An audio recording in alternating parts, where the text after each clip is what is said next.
हम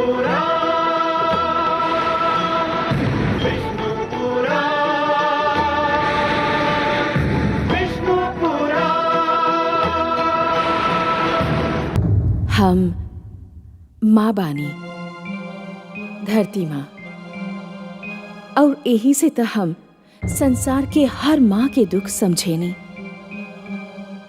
संसार के हर माँ के दुख देख के तड़प उठेनी। हम जानत बानी कि चोट पुत्र के लागेला, बाकी पीड़ा माँ के होखेला। दुख पुत्र के होखेला, आंसू माँ के आंख से टपकेला। यही से तो कहल जाला कि माँ ईश्वर के रूप बिया। यही से तो कहल जाला कि माँ के पैर तले स्वर्ग बा। कयाधो के भी इहे पीड़ा रहल कि प्रहलाद के खाली एक खातिर दंड दिहल जा रहल बा कि ऊ सत्य के मार्ग ना छोड़ल चाहत रहल। ऊ विष्णु भक्ति से मोह ना मोड़ल चाहत रहल। बाकी हम ई भी जानत बानी कि पुत्र प्रहलाद के परीक्षा त अभी आरंभ भइल बा। अभी त ओके और कठिनाई झेले के बा। कष्ट के कई गो पर्वत पार करे के बा। देखे के ई बा कि ओकर विश्वास कितना अडिग बा।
और ला विष्णु के नाम और जपा उनकर माला। अरे नन्हा बालक, तोहार माता तो के तोहार पिता के प्रकोप से तो बचा ले ली, बाकी हमार प्रकोप से तो के बचाई। हम तो के तड़पा तड़पा के तरसा तरसा के मार डारा। तोहार विष्णु हमार तन के दू टुकड़ा कर देले बा। हम ओकर कोनो भी भक्त के चैन ना लेवे दे। देखी तू हमार का कर लेता।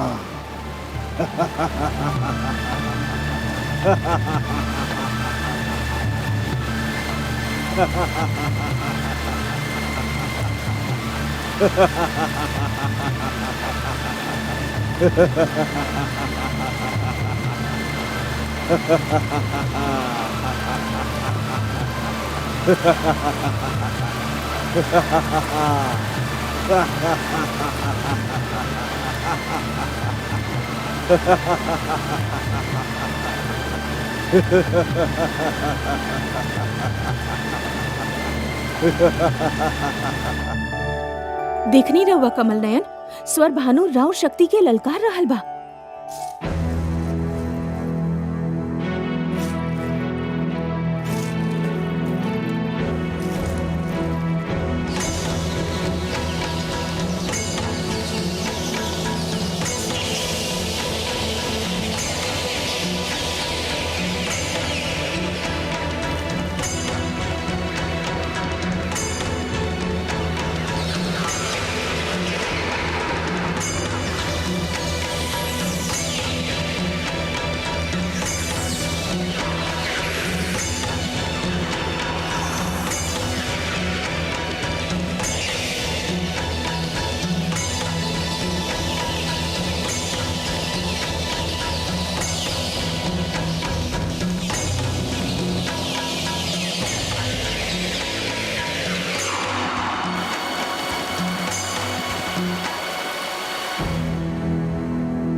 हमार प्रिय मित्र लोग, हमने क्या गए मित्र, हमने क्या गए।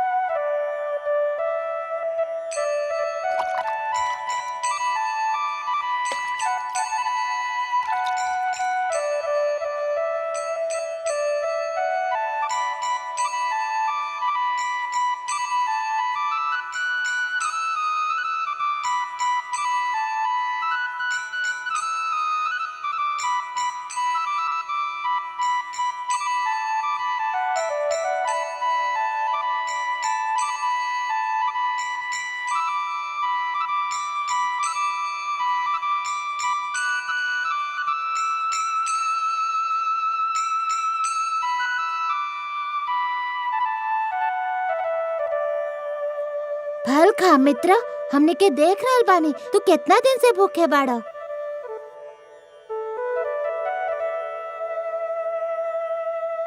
रुक कहे गइल, खाना। ना मित्र, हम ना खा सकब। काहे? हम जानत बानी कि हमार राजभवन छोड़े के उपरांत हमार माता भी आज तक भोजन के हाथ ना लगवले होखिए।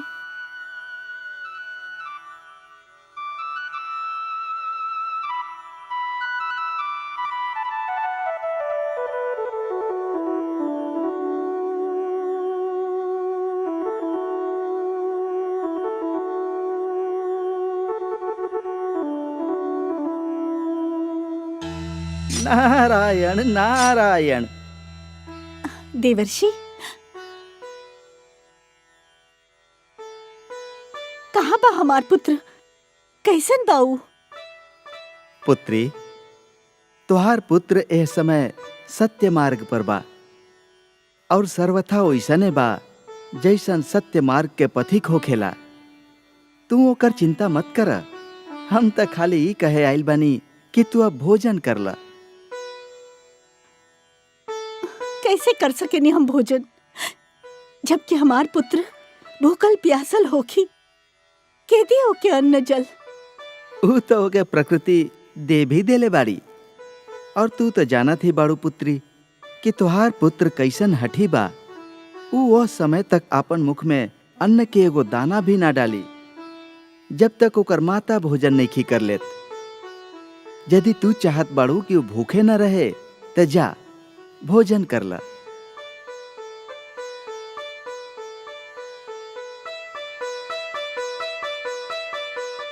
आयुष्मान भव। नारायण नारायण।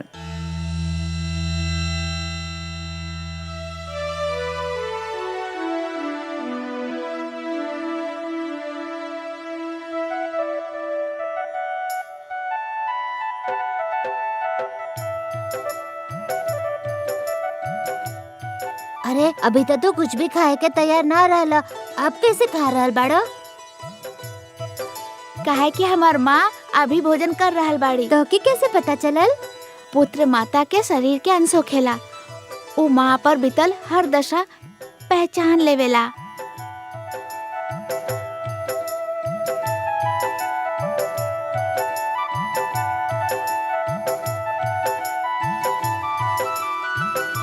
धन्यवाद मित्र लोग, तू लोग आके बहुत उपकार कइला। अब हमने के तोहर संगे ही रह जाई। फिर तोहनी के शिक्षा के का होखी? ना चाहिए हमने के वो शिक्षा जो नुहा दिहल जाला। परंतु ये भी सोचले बाड़ा तू लोग के ई प्रकार गुरुकुल से चलावे के कारण हमने के गुरुजन षंड और अमर्क के का होखी? हमने के का जाने, हमने के तेकर चिंता भी नहीं खे। ना मित्र, ये तो कोरा स्वार्थ बा। गुरु चाहे जैसन होके गुरु बा, आदर के योग्य बा। गुरु तो पिता के समान होखेला, ईश्वर समान होखेला। गुरु के शिष्य के कारण कष्ट झेले के पड़े तो ईश्वर शिष्य के कबो क्षमा ना करे। तू लोग के भाग आवे से महाराज हिरण्यकश्यपु अपन सारा क्रोध हमने के प्रिय गुरुजनों पे उतरी है, और ओकर खातिर ना हम तो के क्षमा करब ना अपना आपके। हमने के तोहर लगे ऐसे आइल बानी कि तो के कष्ट ना होखे, तो स्वयं के अकेला मत समझा। तू लोग के आवे से हमके ज्ञात हो गइल बा कि हम अकेला नहीं की। बाकी यदि तू लोग गुरुकुल ना लौटला तो हमके बहुत दुख होखी। यदि हमके सुख दिहल चाहत बड़ा तो जा गुरुकुल लौट जा। हम तू लोग से हुई आके मिलब।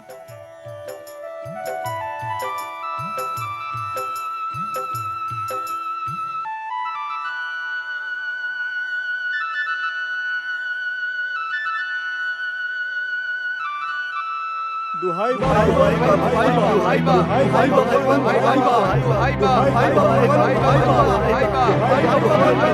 दुहाई बा, दुहाई बा, दुहाई बा। का हमार प्रिय प्रजा के केहू सतावे के साहस कैले बा या कोनो दोस्त ओ के कष्ट पहुंचौले बा? हे प्रियजन, रवा कौन बात के दुहाई दे रहल बानी? हे भगवान, हमनी पर घोर विपदा पड़ल बा। सर्वशक्तिमान, हमार पुत्र लोग गोकुल छोड़ के चल गइल बाड़े। ताका गुरुकुल के प्रबंधक लोग विद्यार्थी सब पे शिक्षा के इतना बोझ ला दिले कि वो घबरा के वहाँ से भाग गईले। ऐसन भी नहीं खे भगवान। ता फिर का कारण बा उनकर गुरुकुल छोड़ के जाए के? उ सब अपन मित्र राजकुमार प्रहलाद के खोजे निकल गइल बने और उनकर कोनो पता नहीं खे। राजकुमार प्रहलाद के खोज में का उनके ज्ञान नहीं खे कि राजकुमार प्रहलाद राजद्रोही बा? का उनके ज्ञान नहीं खे कि जे भी ओकर साथ दी वो हमार दृष्टि में अपराधी बा? अब ता उनके अपराध के दंड अवश्य मिली। दंड साधारण भूल खातिर देहल जाला भगवान। ई सब बालक जौन कैले बाड़न वो भूल नहीं खे, अपराध नहीं खे, खुला विद्रोह बा। वो असुर गुरुकुल के समस्त शिक्षा के विधान के व्यर्थ और अर्थहीन घोषित कर देले बाड़न। ऊ राउर प्रभुत्व और ईश्वरत्व के आगे प्रश्न चिन्ह लगा देले बाड़न। स्पष्ट वर्णन करा स्वरभानु। हे सर्वशक्तिमान, आज हर ओर इहे चर्चा बा। जे अपन पुत्र के नियंत्रण में ना ला सकेला, जे अपन पुत्र से स्वयं के ईश्वर ना मनवा सकेला, वो कैसे ईश्वर बा? वो के ईश्वर मानी? यदि रउआ इस समस्या के समाधान ना कैनी त राउर विरोधी और प्रहलाद के समर्थकन के संख्या दिन प्रतिदिन बढ़त जाई। स्वर भानु, हम यही से होकर वध करत रहनी, तू ही हमके रोक दियला, तू ही कहले रहला कि ओके छोड़ दियल जाए, तू ही बड़ा घमंड के संगे कहले रहला कि तू ओके संभाल लेवा। आपका भइल? हम अपन अभियान में असफल हो गए भगवान। हम सोचले रहनी कि वो हमार द्वारा पहुंचाए जाए वाला विपदा के झेल ना पाई।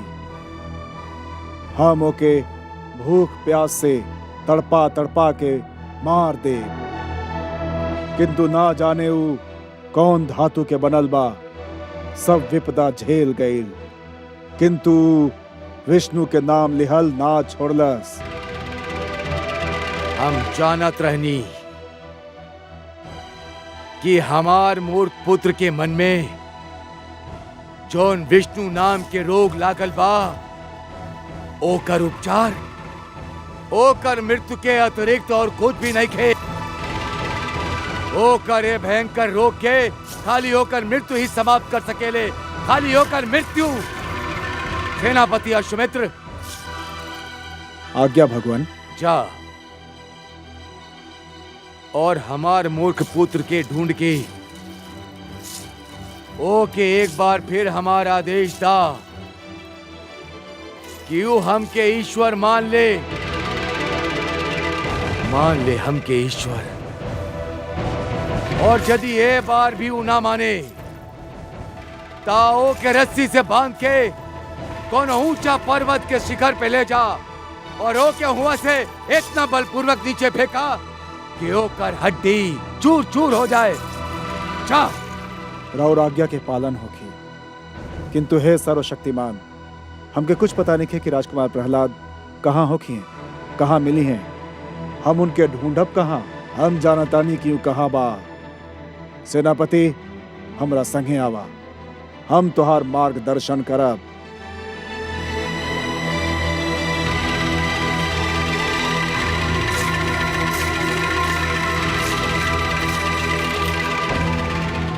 हे प्रियजन, तू लोग के पुत्र सबके तू लोग तक पहुंचावल तोहार भगवान के उत्तरदायित्व बा। तोहार पुत्र तोहके मिल जाई हैं। भगवान हिरण्यकश्यपु के, भगवान हिरण्यकश्यपु के, भगवान हिरण्यकश्यपु के, भगवान हिरण्यकश्यपु के, भगवान हिरण्यकश्यपु के, भगवान हिरण्यकश्यपु के, भगवान हिरण्यकश्यपु के, भगवान हिरण्यकश्यपु के।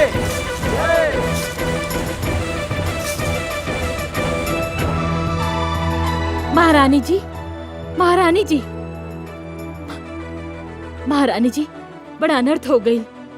का भइल? राजकुमार प्रहलाद खातिर मृत्युदंड के घोषणा कर दिहल गइल बा। का?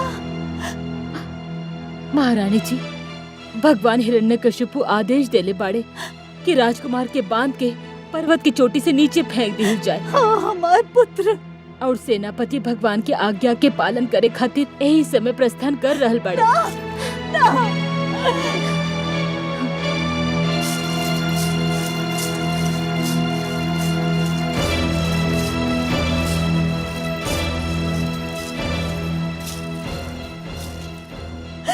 चला सारथी। ठहर जा, तू लोग हमार पुत्र के वध ना कर सकेला। हम विवश बानी महारानी, हमने क्या अपन भगवान की आज्ञा के पालन करे के होखी। रउआ हट जाई। ना हटब, तोहारी रथ हमारे शरीर के कुचल के यहाँ से आगे बढ़ सकेला। हट जाई, हट जाई, हट जाई। अश्वमित्र के मार्ग से हट जाई महारानी। ना महाराज, हमार पुत्र के क्षमा कर दी। ओके क्षमा कर दी महाराज। ओके रवा अपन राजभवन से निकाले देले बानी। अब ओके अपन दीनहीन दशा पर छोड़ दी महाराज। ओके क्षमा कर दी। ना, कदापि ना महारानी। ओके छोड़ल आपन ईश्वरत से हाथ धोवल होकी। रउआ हट जाई। ना, महारानी के राजभवन ले जा। ना महाराज, हमारे पुत्र के क्षमा कर दी। ना महाराज, ओके क्षमा कर दी महाराज, ओके क्षमा कर दी। अश्वमित्र, आज्ञा के पालन होके। जौन आज्ञा भगवान। चला सारथी।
राजकुमार प्रहलाद।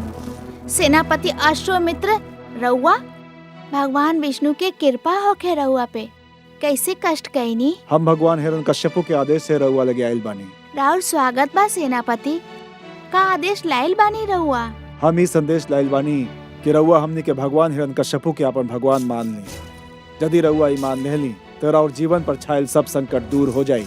ये भी तो संभव बा कि रउआ और राउर सम्राट हमार ईश्वर के मान ले तो राउर और राउर सम्राट के जीवन और आत्मा पे छायल सब संकट दूर हो जाई। ई कदापि ना हो सकेला राजकुमार। हे सेनापति, रउआ अपना खातिर जौन कहे और सोचे के स्वतंत्रता दिखा रहल बानी, वो स्वतंत्रता के हमरा खातिर उचित ना समझेनी।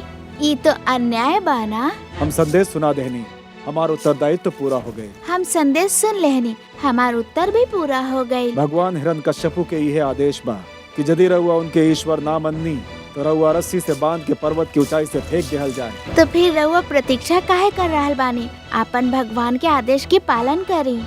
सैनिक, राजकुमार के रस्सी से बांध दा।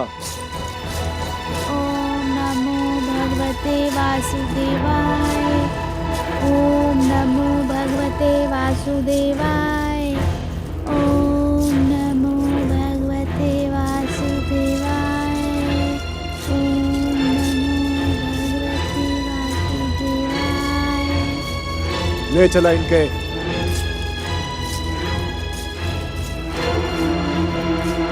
हे कमल नयन, एक कैसन अनर्थ हो रहल बा। एगो नन्हा सा बालक के मृत्यु दंड।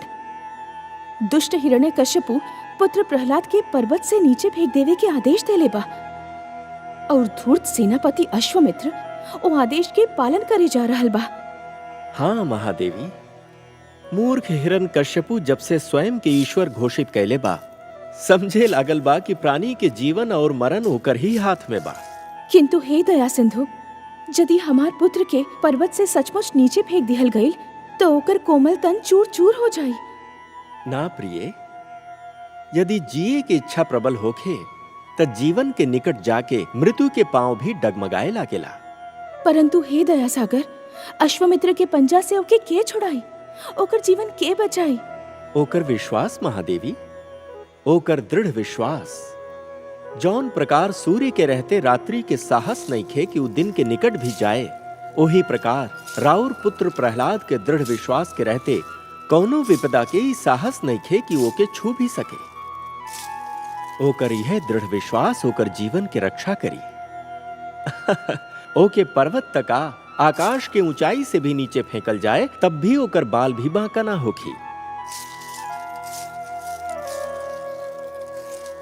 यह राउर प्रश्न के उत्तर बा महादेवी, और यह रउआ से हमार वचन।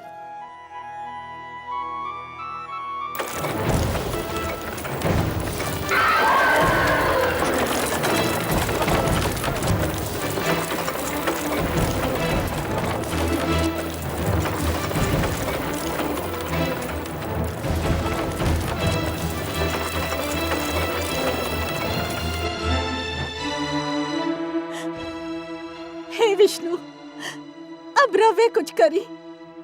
हमार पुत्र राउर नाम पे नौछावर हो रहल बा। ओके राउर नाम लेबे के दंड दिहल जा रहल बा। हम का करी हम? नारायण नारायण। हे देवर्षि, हम का करी? हमार लक्ष्मीपति के पुकारा, उनका से सहायता मांगा। हम कहाँ जाके उनके पुकारी? हमार स्वामी तो उनका सब मंदिर ध्वस्त कर देले बड़े। हम कहाँ जाके विष्णु से अपन पुत्र के जीवन के बचावे की मांग करी? पुत्री, हमार लक्ष्मी नारायण के पुकारे खातिर कोनो मंदिर में जाए के आवश्यकता नहीं खे। ऊ तो सर्वव्यापक बाड़े, हर ओर रहेले, हर कण में बसेले। तोहार पति यदि मूर्खतावश उनकर मंदिर उजाड़ देले बाड़े, तभी एगो मंदिर तो ऐसन बा ही जेकरा केहू ना उजाड़ सकेला। कहाँ बा ऊ मंदिर देवर्षि? तोहार मन में पुत्री। मन के मंदिर त हमार नारायण के सबसे प्रिय बसेरा बा। उनका यह मंदिर प्रिय बा। निराश मत होखा पुत्री, उनका अपन मन से पुकारा। उ तोहार पुकार अवश्य सुन ली है। नारायण नारायण। हे लक्ष्मीपति, हे दयानिधान, हे कृपा सागर, हमार पुत्र अपन भक्त प्रहलाद की रक्षा करी।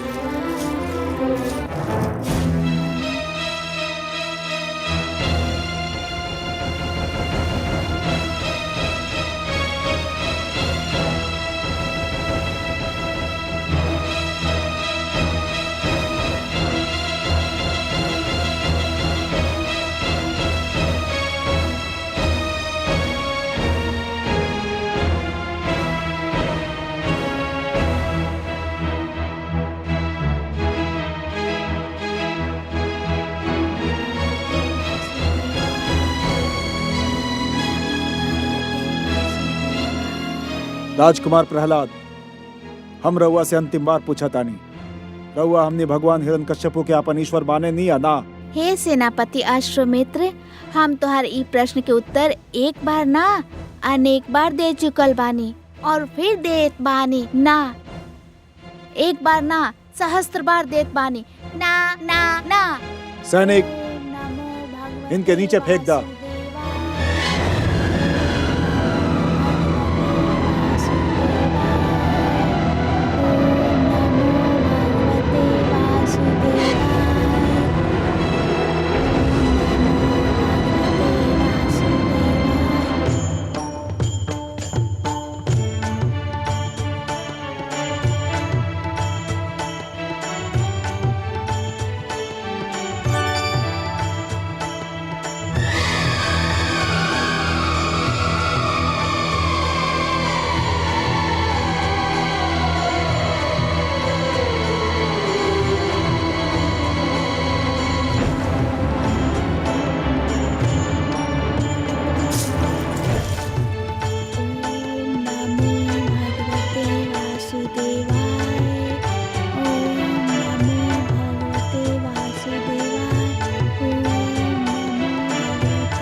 कमल नयन, ई का कहीं नहीं रहुआ कमल नयन?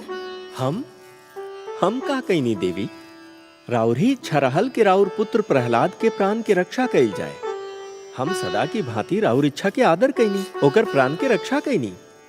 हाँ, हम तो ये समझत रहनी कि ये दृश्य के देख के रउआ प्रसन्न हो रहा होकर। ऊ हम देखनी कमल नयन, ओकर खातिर हम राउर आभार मानत बानी, रउआ के कोटि कोटि धन्यवाद देत बानी। परंतु हे कमल नयन, रउआ हमार पुत्र प्रहलाद के मृत्यु के एगो द्वार से निकाल के दूसर द्वार में छोड़ देले बानी। महादेवी, रउआ नित्य कहनी कि हमार बात के रहस्य हमार अतिरिक्त केहू न जान सकेला। बाकी आज हमके ई कह दी कि रउआ जोन कह रहल बानी ना, ओकर रहस्य हमार भी समझ में नहीं ख्या रहल। रउआ कहे का चाहतानी, कृपया स्पष्ट करी ना महादेवी। रउआ के पता बा जौन बैलगाड़ी पे रउआ पुत्र प्रहलाद के उतरनी, वो कौन दिशा में जात रहल? हर यात्रा के कोनो न कोनो दिशा अवश्य हो खेला महादेवी। बाकी हाँ, हमो गाड़ीवान से ई ना पूछनी कि वो कहाँ जा रहल बा। हमार विचार से वो ई उचित भी ना रहल। बाकी महादेवी, एक खातिर हम रउआ से क्षमा चाहतानी। रउआ के पता बा वो कहाँ गई? जानत बानी कमल नयन, यही से तो हमके घबराहट हो रहल बा। काहे? वो गाड़ीवान एगो किसान रहल और हिरण्यकश्यपु के अन्न भंडार खातिर अनाज ले जात रहल।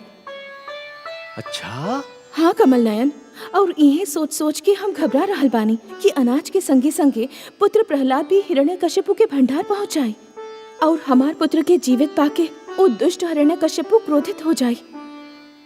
हाँ, बात आई बड़ा चिंता की बात महादेवी। बाकी देवी, हम तो अपन भक्त लोग में केवल यात्रा के प्रेरणा जगा देनी, उनकर यात्रा के दिशा निर्धारण तो ब्रह्मा ही करेले। अब यदि हिरण्यकश्यपु और प्रहलाद के बीच चुंबक और लोहा के संबंध बना देले होखे तो एमे हम का कर सकेनी। जौन प्रकार चुंबक लोहा के आकर्षित कैले बिना ना रह सकेला और जौन प्रकार लोहा चुंबक के आकर्षण से पीछा ना छुड़ा सकेला, वही प्रकार हिरण्यकश्यपु और प्रहलाद भी एक दूसरा से पीछा छुड़ा पावे में असफल हो रहल बाड़े। अब एमे विधाता के का योजना बा, ये तो उहे जाने। बाकी हम अपन चिंता के का करी? हम भी तो अपन चिंता से पीछा नहीं की छुड़ा पा रहल। हमके रउआ से सहानुभूति बा महादेवी। बाकी अपन पुत्र प्रेम और ममता में रउआ एगो बात तब भूलिए जा रहल बानी। हम का बोलल जा रहल बानी? वह बात जौन हम रउआ से कहले रहनी। कौन सा बात कमल नयन? हमके याद तो दिलाई।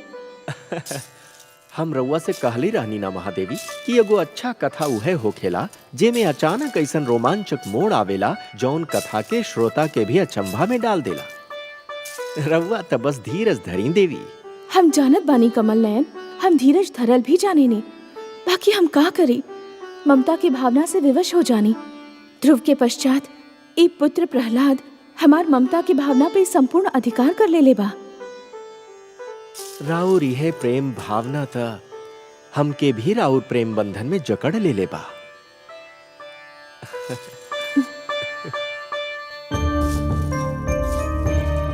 अश्वमित्र कहाँ रह गई?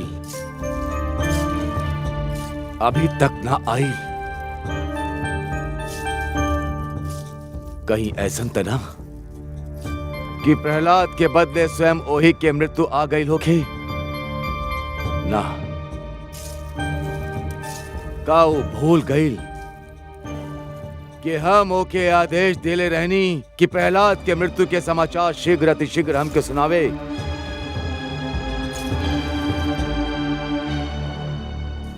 अब रउआ का सोच रहल बनी?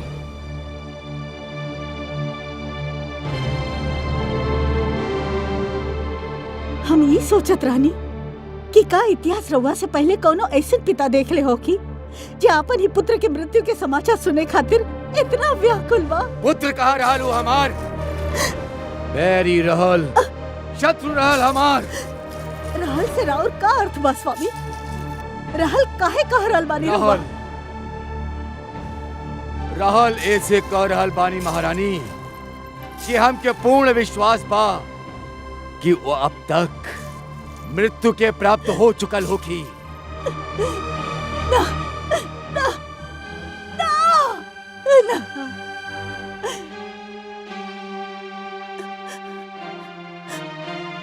रहुआ तो ईश्वर बानी। ईश्वर तो अंतर्यामी होखेले। रवा के तो पहले से ही ज्ञात हो जाए के चाहत रहल। महारानी भगवान हिरण्यकश्यपु के जय होखे।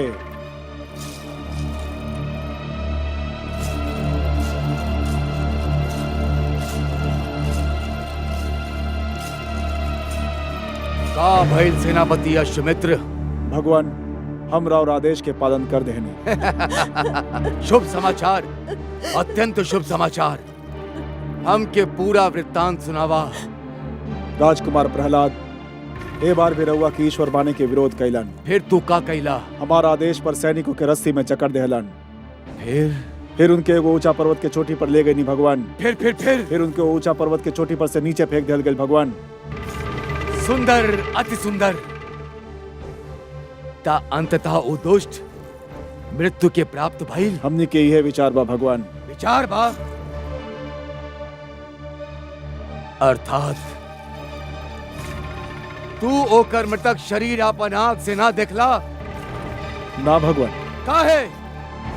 जहाँ से राजकुमार प्रहलाद के हमने फेंक ले रहनी, वहाँ से पृथ्वी इतना दूर रहे कि कुछ समय तक वो हमनी के दिखाई देत रहलन, किंतु फिर एगो बिंदु के समान दृष्टि से ओझल हो गईलन। भगवान हमनी के विश्वास बा कि पृथ्वी तक पहुँचत पहुँचत उनका शरीर चूर चूर हो चुकल होखे। हत्यारा, तू सब हत्यारा बाड़ा। तू सब मिलके हमार पुत्र की हत्या कैले बाड़ा। हत्या कैले बाड़ा हमार पुत्र की। महारानी रउआ अपना कक्ष में जाई। तू सब हमार पुत्र की हत्या कैले बाड़ा। महारानी रउआ अपन कक्ष में जाई। हत्यारा बाड़ा तू। जाई।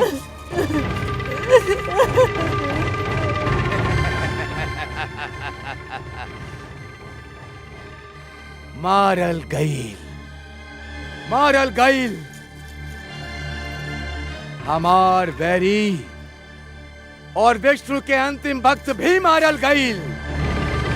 अश्वमित्र सारे राज्य में घोषणा कर दा कि हम अपन पुत्र के राजद्रोह के अपराध में मृत्युदंड दे दीनी, और ये संसार के भी बता दा कि हम न्याय के मर्यादा खातिर अपन पुत्र के भी प्राण ले लीनी।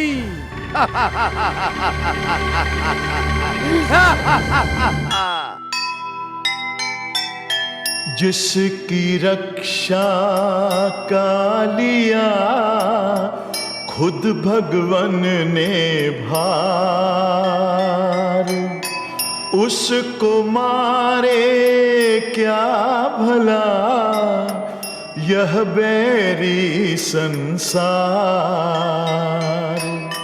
यश अपयश जीवन मरण सब है उसके हाथ। जो ईश्वर का भक्त है ईश्वर उसके साथ, ईश्वर उसके साथ। जो सुनेगा ये पुराण पाएगा सुख और ज्ञान, पाएगा सुख और ज्ञान। कर्म को ही धर्म जान, प्रेम की तू छेड़तान, प्रेम की तू छेड़तान। बीते युग बता रहे हैं, बीते युग बता रहे हैं, सत्य पथ पे चल सुजान। विष्णु पुराण